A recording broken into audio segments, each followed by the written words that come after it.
Hey, welcome everybody to another edition of Pages Promotions. We are doing a virtual indie author book festival all through the month of June.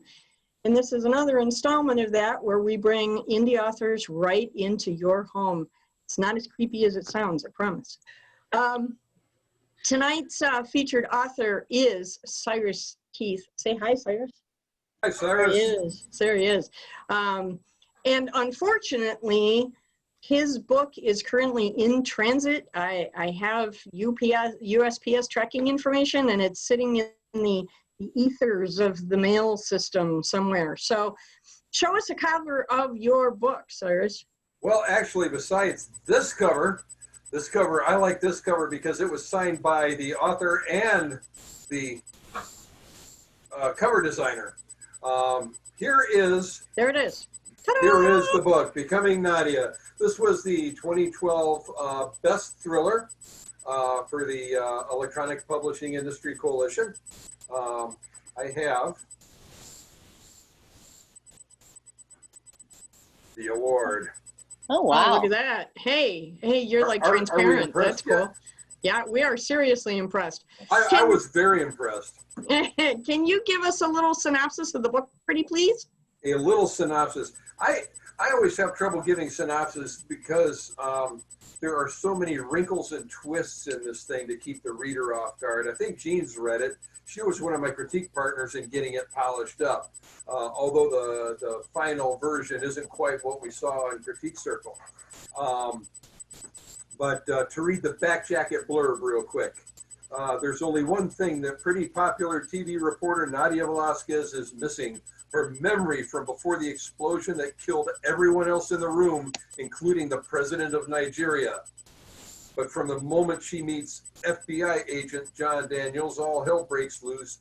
Friends turn into deadly enemies overnight, and no one can be truly trusted.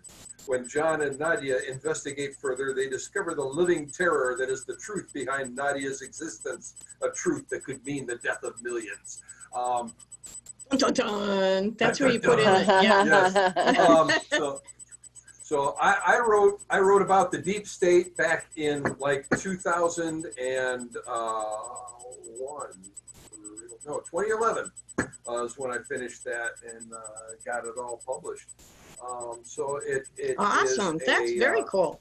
It's a novel that explores what it means to be a person rather than a artifact or an object. We talk about the nature of being, of identity. It's a very life-affirming book in the end, in spite of all the bullets flying and bodies dropping and flames and explosions. It really is. There's some very deep introspective moments where there are decisions made, whether to be A or B, and the freedom that it gives Nadia in the end. That's very cool. Wow, I'm blown away. Anybody have any comments so far? Tell us more. Tell us more. Oh, I can tell you more. So Kate also writes spy thrillers. So oh, awesome. You guys have a lot in common. So just since we're already on this topic, Cyrus, why don't you go ahead and show us your other books and give us a rundown synopsis of each one. Well, this is all, 3 of the books are the same series. 1 is a companion novella. Okay, this is book 2, in case you cannot read the title. This is Unalive, and we're talking about the lab that made Nadia. I'll let you figure that one out on your own. The lab that made Nadia is destroyed, but there could exist another one, and they have to chase this one down and destroy it. And in this one, Jenna Payne becomes kind of her own character and really ramps up the action on this. This was one of my most fun endeavors to write, because there's some really awesome action scenes in there, and when you can kind of take away some of the human limitations, so to speak, and really pour it on. You get some really good action sequences. That's awesome. Oh my gosh. My TBR pile is getting taller by the minute here. Oh my gosh. Okay, next. And then this is the final book in, well, all right. It's the final book for Nadia. That's all I'm going to say. This is called Critical Mass. And for those who are not like familiar with the Manhattan Project, critical mass is the amount of volatile material that you can put together in one place before it explodes. And so the critical mass adds up to be Jenna and Nadia and John and someone else that kind of comes into play as well. And when they all get together, things happen. Because the tagline is, together they could save the world if they don't destroy it first. Cool. Nice. Wow. And then this is my companion novella. This is all about Jenna Payne, hence the title, Lies and Pain.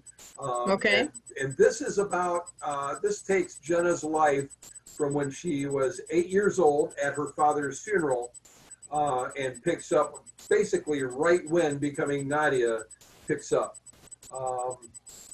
So it just kind of. So it's kind of a prequel to Nadia then. Exactly, it's kind of Got a prequel to Nadia, but it's more Jenna's story. And this is interesting. This actually was going to be the first several chapters for Critical Mass, but then I had to remind myself that the story is really about Nadia more than Jenna. So I had to kind of put this aside, but there was no way I wasn't going to write this one. You know what I mean? Because Jenna was speaking loud enough to get her own story. Jenna is still speaking loud enough to get her own story. I have another novel starring her on the back burner right now, but I got two in front of her that I've got to find homes for. So, I mean, we can talk about those a little bit if you want, or we can just stay on this series right here. But, no, that's great. But if you like a good, tight thriller with science fiction elements in it, something that just kind of nudges your, well, I don't like to like invert good and evil, but I like to blur that line a little bit. Sure. So that the reader is forced to make their own decisions on who's a good guy, who's a bad guy, because some of my good guys treat other people like crap, and some of my bad guys, in spite of the fact that they're basically evil, are good people. Oh, you mean like humans? Yeah, that kind of thing. I hate cardboard cutouts and Mary Janes and who's the male counterpart to Mary Jane. I dislike monodimensional characters. Yeah, I agree. You know, Robert Heinlein is one of my great inspirations. Him, Frank Peretti, Andre Norton was very influential in my writing. I was a science fiction nerd from age 8. I taught myself how to read when I was 4, and I was like reading books by Roy Chapman Andrews for a long time. And wow. I found out later he was the inspiration for Indiana Jones. But then I discovered science fiction when I read my first Robert Heinlein book, which was Have Spacesuit Will Travel. And it just blew me away. It's one of my favorite books to this day. It is a good one. Yeah, yeah. It's one of Michael's favorites too. So let's deviate just a little bit from the books, and let me ask you about process. Before we walked into the recording space tonight, you and I were talking a little bit about theater. You and I have both been involved in theater. How much theater leaks into your writing from a design standpoint? Like I have one friend who is a stage play writer, and his novels have to be heavily edited because he writes for the stage. And he leaves out things that you would normally see on the stage. So he has to go back with his editor and work on filling in those holes. So do you have a similar challenge or not? I did it first. When I first logged into, I use critiquecircle.com. I've got regular critique partners there who like chew it up and spit it out right back at me and help me fix it. When I first started there, I was an actor and a storyteller. I was not a writer. So I had to learn the difference in how to lay out the story and how to basically grab a reader by the eyeballs and drag them into your world. Yeah. Rather than making them watch the game through that little knothole in the outfield fence. You know what I mean? Keeping them at a distance. So I had to learn as I went. I spent probably 3 years there learning how to be a writer. But I have to visualize the scene in my head in order to be able to lay it down. And then it becomes, all right, what words am I going to use to color this in a fashion that brings it alive to the reader? And for that, I read Heinlein and Louis L'Amour and other writers, Andre Norton, who really super visual. Yeah. They're so smooth in the revelation of their world that you don't even know you're getting info dump because you're eating it up. Absolutely, yeah. And my goal is to be as smooth as Heinlein. No, I don't think I'll ever get there. That's an incredible goal, Cyrus.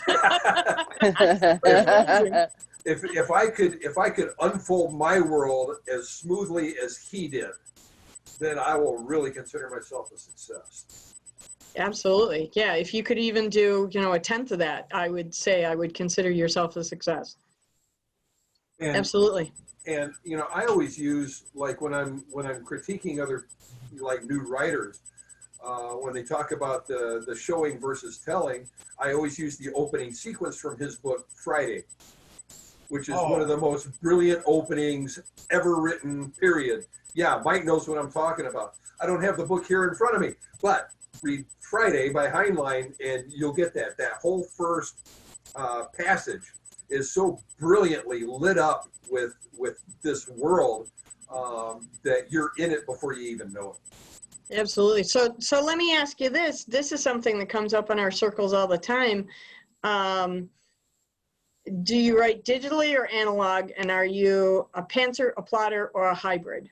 Okay, I cannot write with a pencil to save my life. For some reason, there's a loss of translation between this and this versus this, but I can type it into a screen.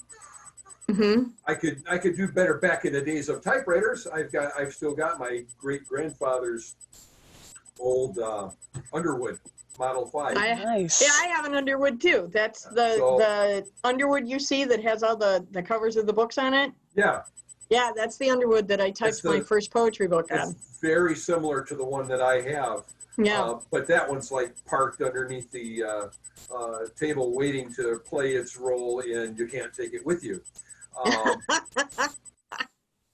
But is it gonna get credit? Give it credit. Come on, put it in the program. Well, I keep telling our house owner he's got the constant, the traditional prop, which is a 150-year-old bottle that was given to him by his great Aunt Martha, and so I keep telling him Aunt Martha needs her own. Aunt Martha appears as herself. And it hasn't made it into a program yet, but I keep working on that. And I'm on the theater board, so maybe it'll happen.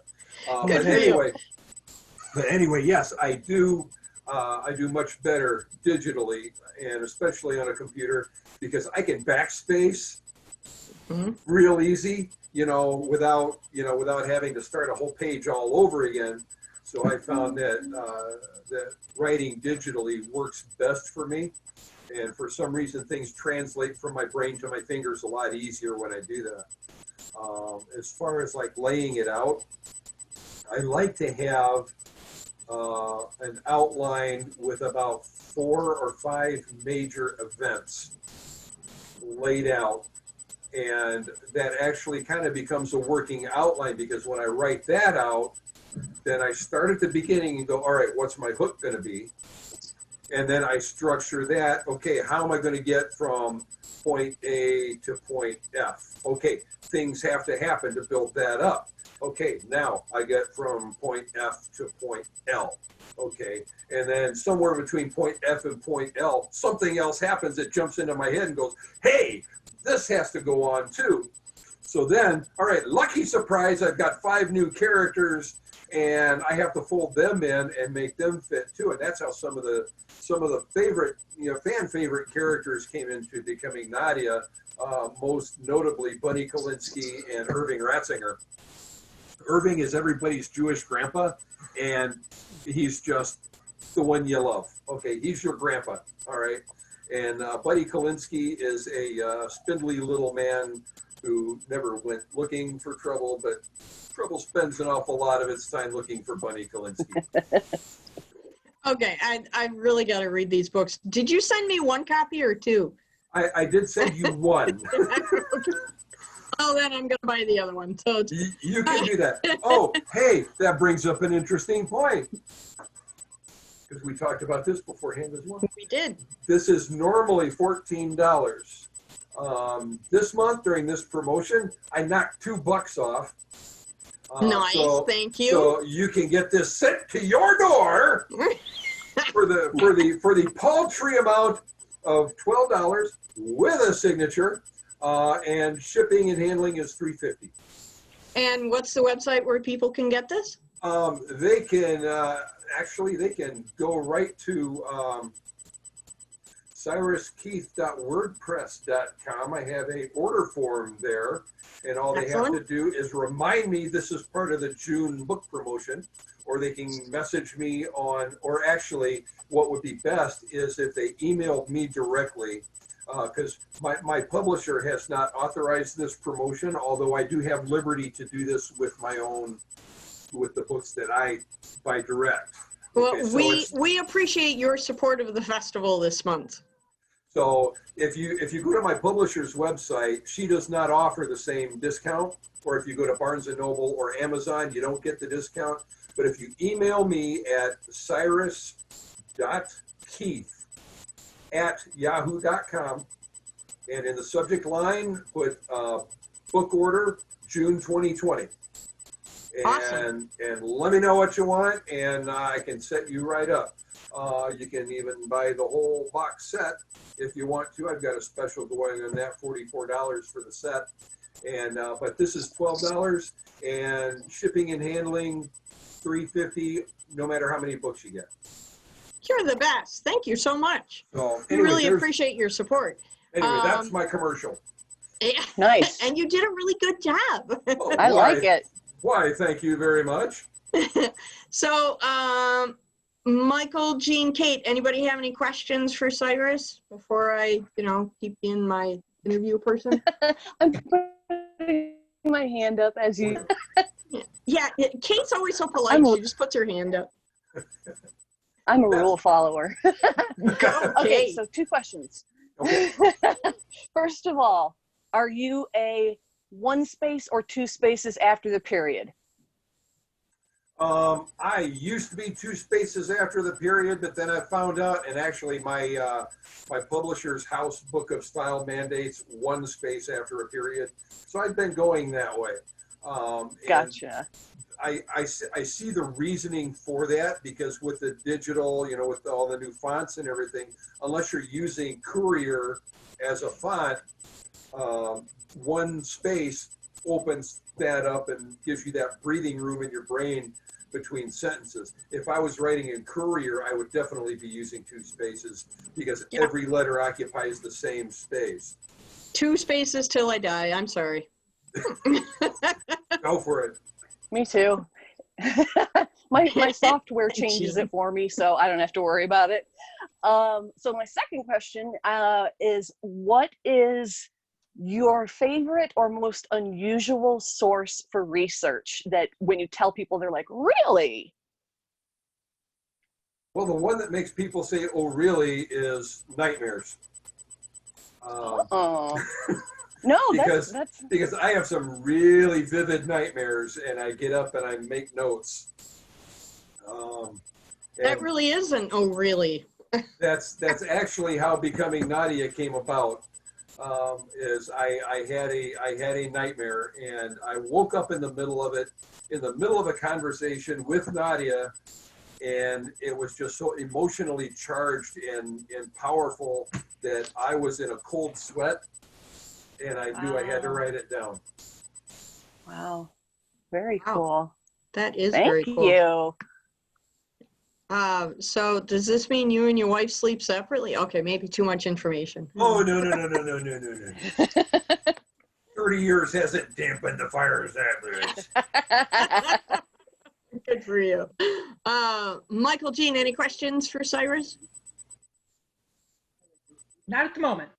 Okay. So where do your stories take place? Is that in present day Earth, future? In like present day or near future. Some of the technology that I wrote about is just now coming into its own.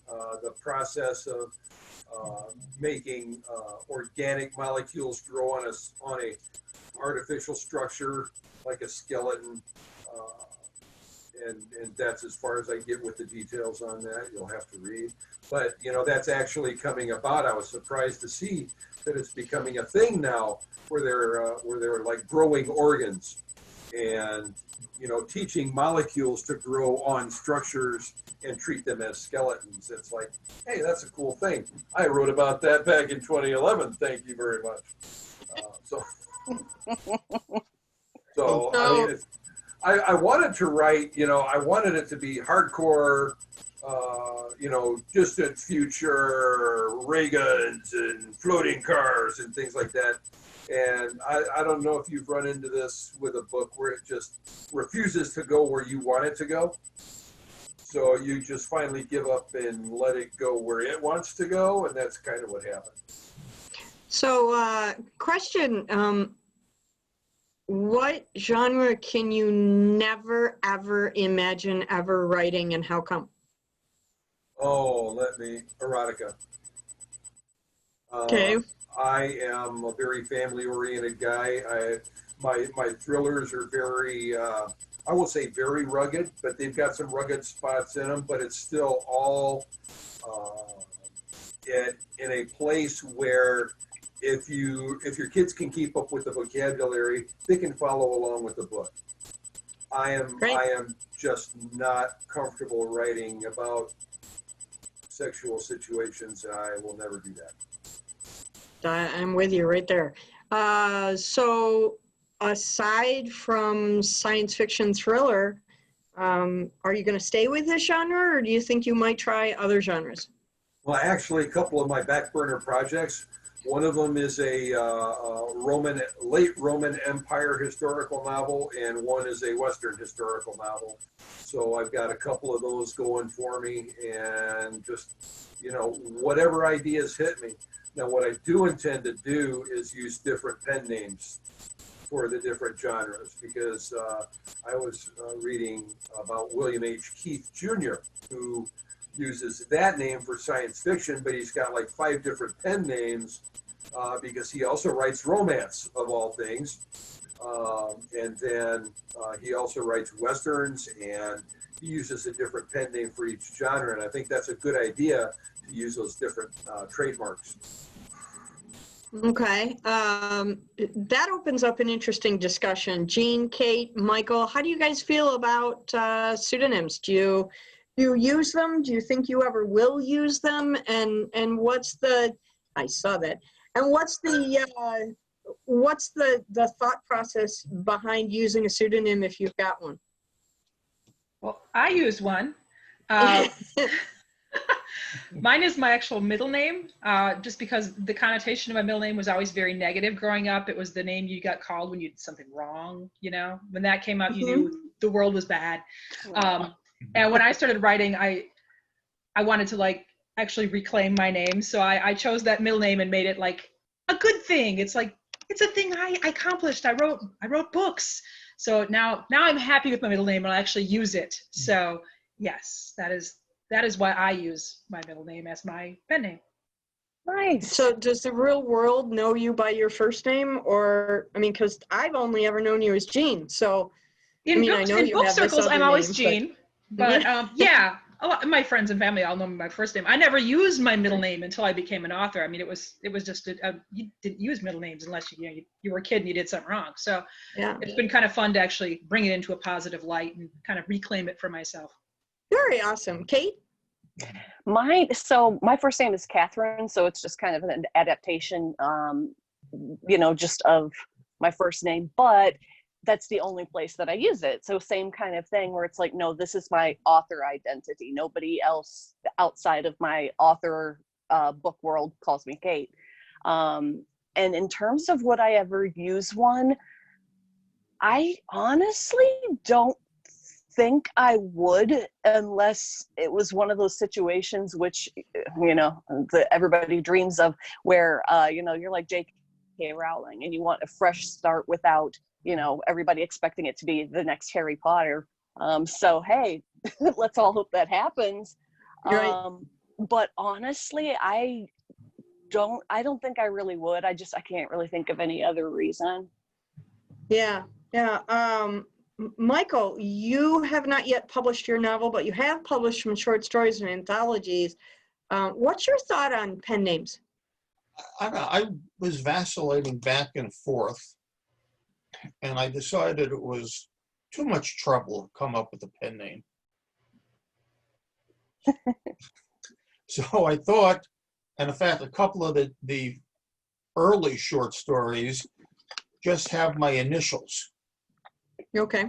And then I said, I don't know. We'll use the whole name. Yeah, I ran into a similar problem in that I'm not as bright as I would like to pretend I am. So the idea of having a pseudonym for me is complex, because it means if I go to a signing event and I sign the wrong name in a cover of a book, I'm in big trouble. If I go to a signing event and somebody calls me through a crowd and I don't respond, I'm in a big heap of trouble. So it seemed easier to me just to use my real name. It took me, I didn't get married till later in life, and it took me a year to get used to the fact that my last name had changed. So having a secret identity doesn't seem to make a lot of sense for me. No, You know what that made me think of too is I just realized you sometimes will go through reviews, and the one that sticks in my head because it's the most recent one I've seen, and it was an author who normally wrote paranormal fantasy romance, and then she wanted to do something different, so she wrote a Russian mafia romance series. And throughout the reviews, you could just see people saying, "Oh, I love her, Immortal After Dark series, but this sucks." And it's like, oh, that's some baggage to carry when people love you for that one thing, and they're going to give you a bad review just because it's not what they love you for. So that just kind of made me think about that. Well, and then the other thing, when I was managing the bookstore, it was very odd for me to see J.D. Robb have her name on books by her other name. I mean, both pen names were on the cover of the book. And so you're going to have a pseudonym. Why would you say writing as J.D. Robb? It just doesn't make a lot of sense. Yeah. I mean, if you look at the name there, okay, that is not Keith, but I've got multiple reasons for picking a pen name, but among them was that I did not want to be confused with Sherilyn Kenyon, who is pretty darn popular from what I understand. And, but that could work to your benefit too. well, it could, but I wanted to separate myself from that because, she writes a whole different thing than I do. Right. Okay. Michael, Jean, Kate, any other comments or questions for Cyrus while we're in this discussion mode? Come on, Jean. What it's is building. your writing process I can see it. like? I know you said that there's this like a portal when your brain to the keyboard, but are you the type that needs music or white noise? What has to be your little bubble when you sit down to write? Well, I've got to have some kind of noise going on. I cannot sit in silence and write. There's got to be something going on because I've got about 5 levels of anxiety always coming at me one at a time. And I'm about, let's see, just on the other side of my monitor now is the TV in the living room. So there's, I've gotten used to using that as a background noise that actually allows me to let part of my brain focus on that while I have a good share of it actually focusing on, all right, what's this character doing? Sometimes it can get distracting. Other times it really works for me. I find that having some kind, like for me, I listen to either classical music or strangely enough, Gregorian chant works really well for me because it's something that keeps the other half of my brain busy while my creative head is doing what it's supposed to do. Now, strangely enough, I had theme songs for a lot of my books. Okay, this is a good story. Yes. Well, for this one, actually, Natasha Bedingfield, Unwritten, was like playing in my head constantly. But what I did find was that if I actually put it on the speakers and tried to write, I could not. But it was a theme for the whole book. And then for this one, this Unalive went in an entirely different direction. It was Hailstorms, Miss the Misery. Or actually, no, it was What Have You Done Now by Within Temptation, which was like, all right, everybody's asking Jenna, what have you done now? Because she is a loose cannon for starting like really toward the end of this one and into Critical Mass. Jenna becomes everybody's favorite loose cannon. And I tried to get fans to hate her and they won't. Well, of course not. I don't know why. Because the fans never do what you want them to do. This is true. Like, buy books. But No, fans buy books. They just don't always like the pieces that you like. Right. Well, in the third book, I had her do something really horrible. And some people even, caught it because you have to look for it. But even those that caught it said it didn't matter. She was still their favorite person. See? All right. That's the mark of a really good writer when they're going to forgive you for your evil. That means you're really good. Yeah. I'll receive that. Thank you. Normally, I would have my grandfather's coffee cup, but tonight was chamomile lemon tea with honey because my throat was a little rough today from having to wear a mask all day. Yeah, sure. Yeah. Anybody else have any questions for Cyrus? Jean, I thought I saw your wheels turning there. I just have conversational stuff because we know each other. Okay. So not really writing related to this. No, that's perfectly okay. This is a great forum for that. We're all friends here. Long live the weasels. Yes. The cyborg weasels. Okay, there's a story. Oh, there is a story. And it actually started, shall I share? Sure. All right, this started in NaNoWriMo in 2009. Way back. Yeah. Yes, a while ago, more than 10 years.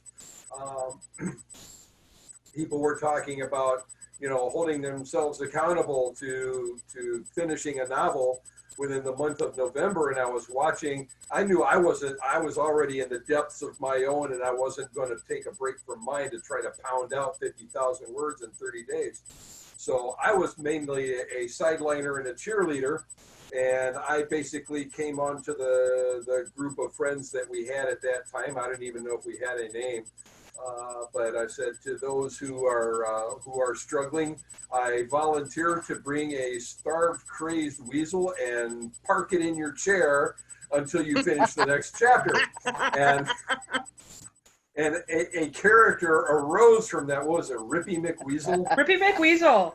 And I adopted Rippy, and then he became the mascot for my region for NaNoWriMo. He still is. I passed him on because I'm no longer the ML. Last year I retired after way too many years of being in charge, and to focus on my own writing, because I'm busy off selling books now. So I'm still writing during Nano, but Rippy, we have a little stuffed weasel, and I had to give him to the new MLs, and it was hard to give him away.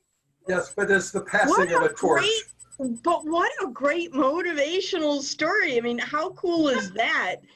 Gene, you need to like do a video or something on this for all of the NaNoWriMo MLs so that they understand that this is a tool that works. Oh, we did. We have a looking whole, for something like that.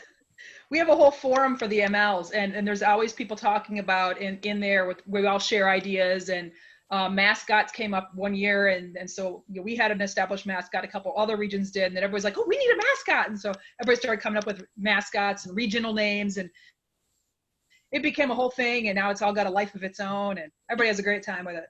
That's awesome. Yeah, I wish my chapter had a weasel. That would be awesome. All in one of Rippy.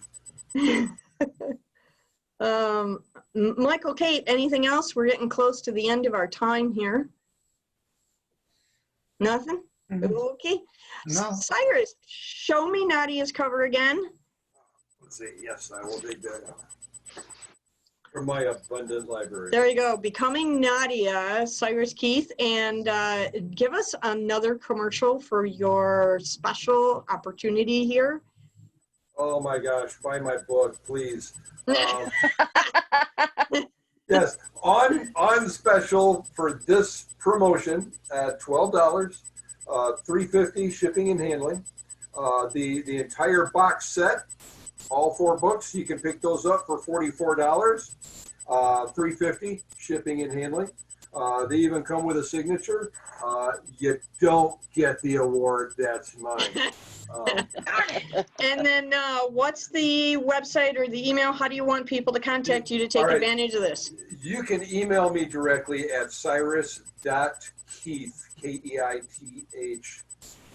@yahoo.com.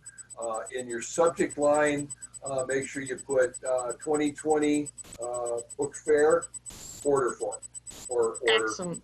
And just let me know what you want, and we'll pick it up from there. I've already got a filter set up for my order form to where it goes to a specific folder, so it's not going to get missed. I promise you that. And I will keep watching for those, and we'll make sure those get sent out. Absolutely fantastic. Thank you so much. This video recording will be up live on the Facebook page and the YouTube channel tomorrow. I've been posting these sometime around 10 or 11 o'clock in the morning usually. That gives Zoom time to process everything, and it gives me time to have that second cup of cocoa so I can function. So that'll be live. Feel free to share that with your friends. Tell everybody to come back. We're doing these Zoom author gatherings every day of the month until January 27th, I think is our last day. Also, we're doing giveaways on our Facebook page, so everybody tune into that. All it takes is a share. The giveaways are super free and super easy. Thanks everybody for coming tonight. I really appreciate it, and we'll see you on Facebook. Thank you. Thank you. Mm.